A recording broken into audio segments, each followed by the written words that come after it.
Ngayon po ay sisimulan po natin ang kasalang RG at Hana. RG, tinatanggap mo ba si Hana bilang iyong asawa at ikaw ay nangangako na siya yung mamahalin, paglilingkuran sa hirap at ginhawa, sa sakit at karamdaman, habang kayong dalawa ay nabubuhay? Opo, Pastor. Hana, tinatanggap mo ba si RG? Tingnan mo siya. Bilang iyong asawa at ikaw ay nangangako na siya yung mamahalin, paglilingkuran habang buhay? Opo, Pastor Matigaw. Pastor Mario Matigaw. Ayan, okay. Talaga.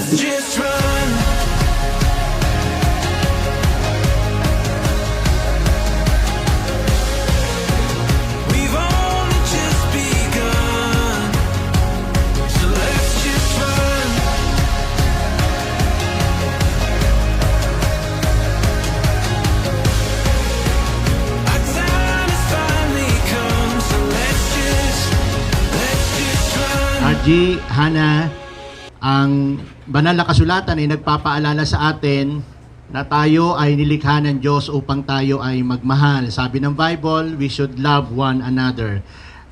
RG, Hana, sa tagal-tagal ng inyong paghihintay, sa dami ng inyong pinagdaanan, kayo yung pinagtagpo at tinadhana. So ang pagmamahal, ang pag-ibig ay hindi yan dinidefine sa magagandang katangian. Ang Diyos lang ang nagtataglay ng perpektong katangian ng mangingibig. Pero tayong tao, nasa proseso tayo patuloy na hinuhubog ng Diyos at dinadala tayo ng Diyos sa isang perpektong kalagayan. Kaya Hana, RG, intindihin nyo at maunawaan nyo. Bahagi ng inyong buhay mag-asawa ang pagtatayo at pagbibuild ng inyong relationship. Kasama dyan ang mga bagay na kakulangan, kakapusan, at mga hindi magagandang katangian. Pero sana ang higit na mangibabaw sa puso nyo ay ang pagmamahal. Tandaan nyo, pag ang pag-ibig ay nandiyan dyan, kaya mong tanggapin ang lahat ng kung anong meron sa iyong minamahal. RG, Hana, ang belong ito ay magpaalala sa inyo na ang inyong pagsasama bilang mag-asawa ay inyong panatilihing malinis.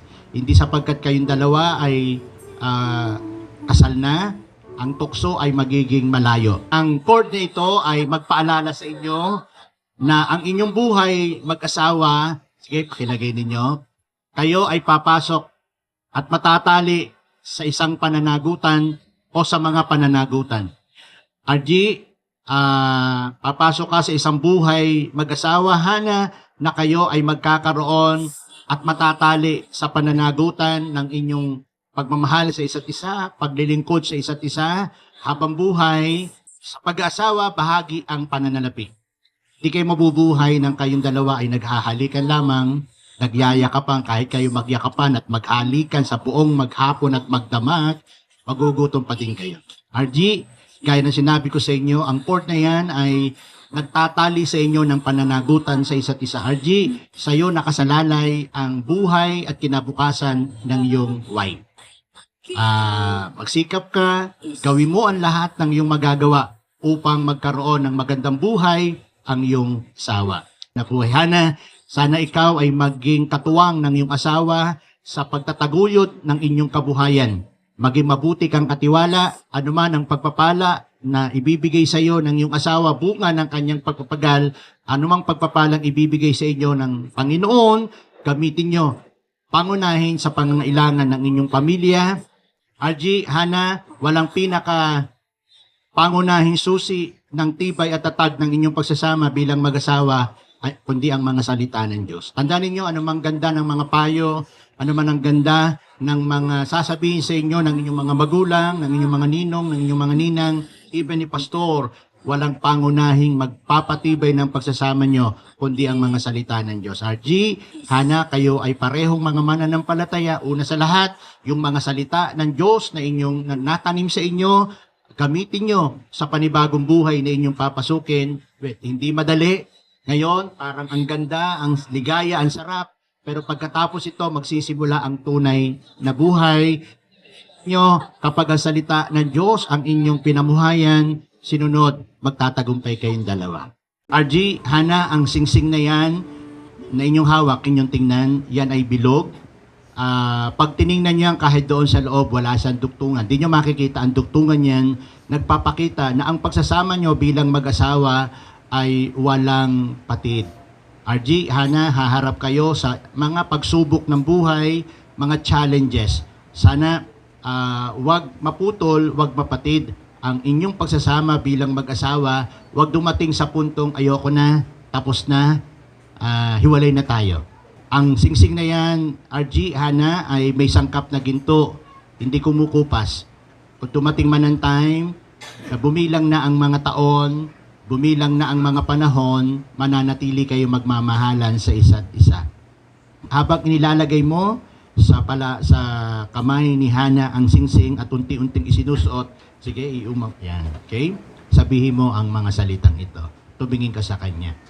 Hana, Hana, ang singsing na ito ang singsing na ito ay palatandaan ay palatandaan ng aking pag-ibig ng aking pag-ibig na hindi mapapagod, na hindi mapapagod, hindi kukupas, hindi kukupas, mananatili, mananatili, anuman ang pagsubok anuman ang pagsubok na dumaan sa atin. na dumaan sa atin. Hana, Hana, mahal. mahal kita. Hana, ikaw naman, habang inilalagay mo sa kamay ni RG ang singsing na ito, tingnan mo siya at sabihin mo, RG, RG, ang singsing ang singsing na ito ay palatandaan ay magiging palatandaan ng aking pagmamahal ng aking pagmamahal na hindi mapapagod, na hindi mapapagod, hindi magsasawa, hindi magsasawa. paglilingkuran kita Paglilingkuran kita habang buhay. habang buhay. Mahal kita. Mahal kita. Love you. Mahal lang kita. And love you. Amen. Ngayon, tingnan nyo ngayon. Pwede nyo bang itaas sa kanila ang inyong singsing? Taas niyo sa kanila. Yan. Yes. Ayan. Okay. O, harap na kayo rito. Di pa tapos. Okay.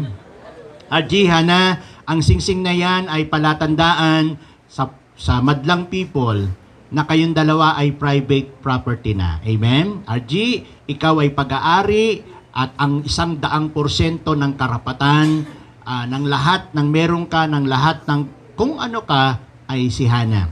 Hana, ang nagmamay-ari sa iyo at ang 100% ng karapatan at pagmamay-ari ng buong lahat ng nasa sa iyo ay si RG. Maging kayo sa isa't isa, hindi nyo pwedeng ipagkait ang isa't isa sapagkat kayo ay pag-aari ng bawat isa.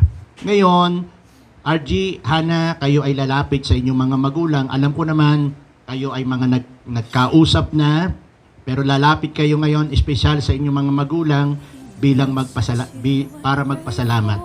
RG, Hana, pareho niyong tanggapin sa isa't isa ang inyong mga magulang. Huwag niyo silang ituturing mga biyanan. Ituring niyo silang inyong mga magulang na mamahalin, igagalang, irerespeto.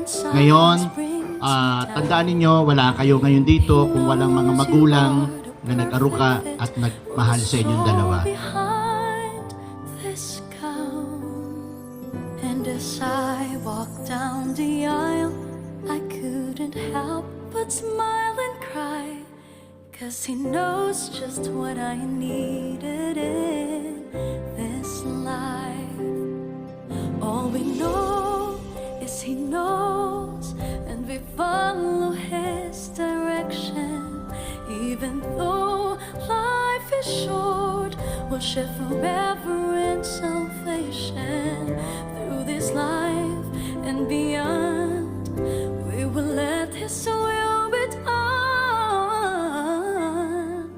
'Cause he knows that I am yours and you are mine. He knows you are my power when I'm feeling weak and sick. He knows you are my harbor that is just within arm's reach. He knows us even better than we ever know ourselves.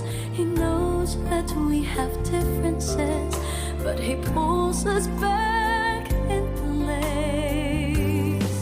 When the roads we take get rough, he knows that we can Anita, still Will, come back or Babe, and sa halos na 10 years mula nung una akong humanga at nagkagusto sa'yo. Masasabi kong ito na yung araw na gusto na kitang makasama habang buhay. Madaming pagsubok ang nangyari sa love life nating dalawa. Ilang beses na din tayong nagkahiwalay. Taon na hindi nagkita at nagkalayo ng pagka-layo-layo na tila ba na hindi naman talaga tayo para sa isa't isa. Pero ito na yung sagot ng Lord sa lahat ng mga bagay at mga pangyayari na nangyari sa ating buhay, na kung saan marami akong na-realize at pagtuturo na ginawa niya at mas pinatatag yung damdamin ko para sa iyo. Ganun din yung mga katanungan ko na ikaw na ba talaga? Kaya ko nga ba na pakasamahan ka sa mga oras Kaya na ba talaga? hindi maganda yung mood mo? Kailangan ko ba na magbaon ng mahabang pasensya sa mga desisyon mong pabago-bago? Kaya ba kitang pasayahin sa oras na nalulungkot ka at kaya ba kitang samahan sa mga oras na nag-iisa ka? Ngayon, na-realize ko yung mga katanungan na yun nung nawala ka at masasabi kong hindi naman pala talaga malilimitahan ang magagawa ko. Kung talagang mahal kita, kailangan kong lampasan yung limitasyon ko para sa babaeng mahal ko.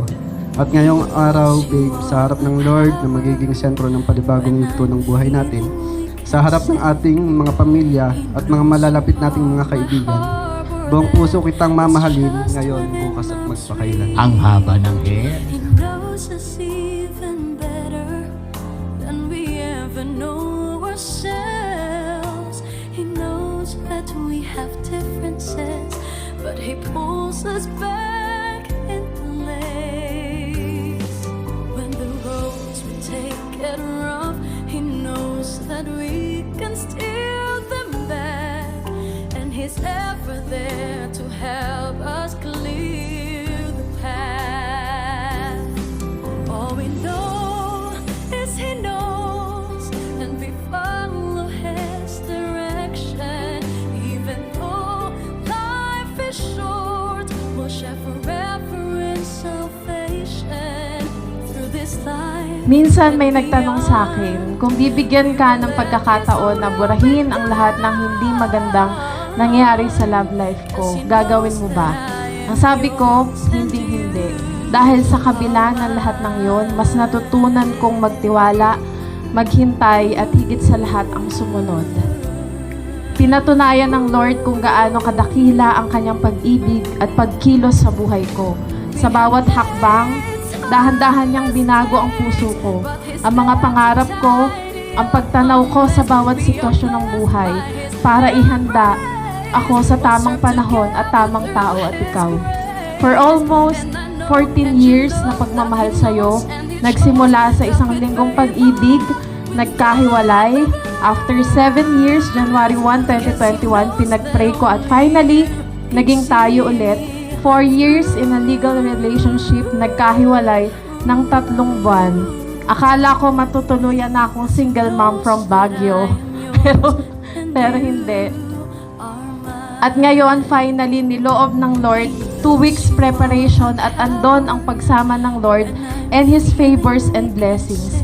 Iba talaga kapag sinunod natin ang Lord at itinaas natin lahat ng plano natin sa Panginoon. Kaya babe, and finally, my Mooney, my one and only, ngayong araw na ito, sa harap ng Diyos at sa ating mga mahal sa buhay, I promise to love you sa abot ng aking makakaya, hindi lamang sa mga magagaan na araw, kundi lalo na sa mga oras na mahirap ngumiti.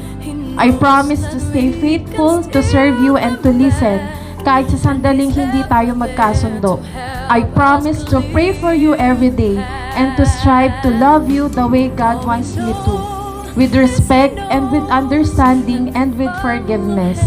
I promise na sasamahan kita sa lahat ng panahon, sa tagumpay at kabiguan, aalagaan kita, handa akong magtutuli sa iyo at pag gusto mong magpamasahe, mamasahihin kita. I try na magluto at ako ang kakain ng mga di mo nauubos sa pagkain.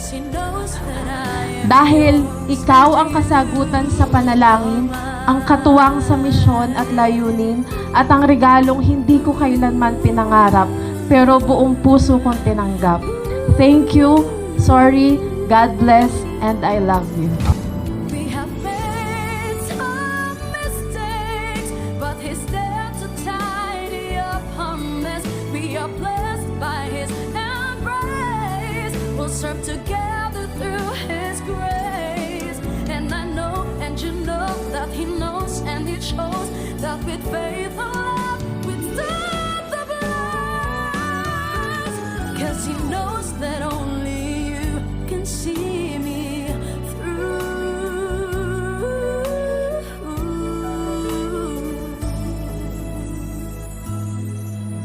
And because of this, I give you my I do.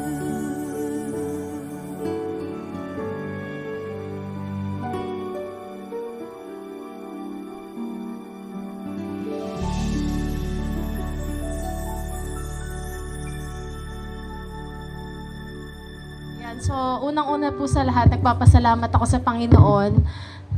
Iba talaga yung plano ng Lord sa plano namin. Kumbaga ako, nakaplano, ang tagal na, talagang naka-organize, pero ito, hindi ko ina-expect na ganito kasi ang pangarap ko lang makalakad sa aisle, pero iba talaga ang plano ng Lord at mas, kumbaga, ang ganda ng plano ng Panginoon, niloob ng Lord lahat, naging magaan ng lahat. So, nagpapasalamat po ako sa Kanya, sa ating pastor-pastora. Kumbaga, since 2014, nandun yung paggabay, na marami akong mga natutunan na mga advices. Ganon din ang aking pong mga magulang, na hindi nila ako pinabayaan. Isa lang po ang nakita ko. Pag talaga tayo sumunod sa ating mga spiritual parents at sa ating mga magulang, grabe talaga yung favor ng Lord at blessing. Nung una akala ko kontrabida sila, pero hindi pala. Sila pala yung mga tunay na nagmamahal sa mga kaibigan ko, sa mga kamag-anak, sa mga tita at tita, si Ate Nene, lahat ng mga tita ko, Tita Ibek, Tita Ibek, Tita Nimpa, Tita Eva na sumuporta, si Mama at Papa, pati Mama at Papa niya. Lahat ng mga ninong at ninang ko na ang tagal ko nang nasabihan, no, na sa mga kapatid ko, kay Juday, kay Buddy, kay Pakner, kay Fort, lahat kayo, si Monay, lahat ng mga nandito, si Kuya Archie, lalo na ina-expect lang namin ay parang naglalakad lang kami, pipicture lang, pero hindi siya pumayag na ganun lang, talagang inano niya talaga, in-effortan niya. Si Bethany, si Lala, ayan, mga sumusuporta, si Jem, mga kabarangay. Ayan, so lahat-lahat. Isa lang talaga, sa lahat ng naranasan ko, napakabuti talaga ng Lord. Ayan, si Mel, si Ate Grace, ayan, si Jean, si Baji, si Hazel, mga, ang daming mga ginawa rin. Sino ba? Si Cam. Basta lahat na kayo. Ayan, so, nakita nyo yung mga pinagdaanan namin. Salamat kasi hindi namin naranasan na kami, ako ang na-judge, no? At pinaramdam nyo pa rin yung pagmamahal. Although ako, iba yung naramdaman ko, pero mali pala ako. Pero salamat talaga sa Panginoon sa pagtuturo. Ayun po. Hindi ko na po pahabain. Nasabi niyo na po lahat.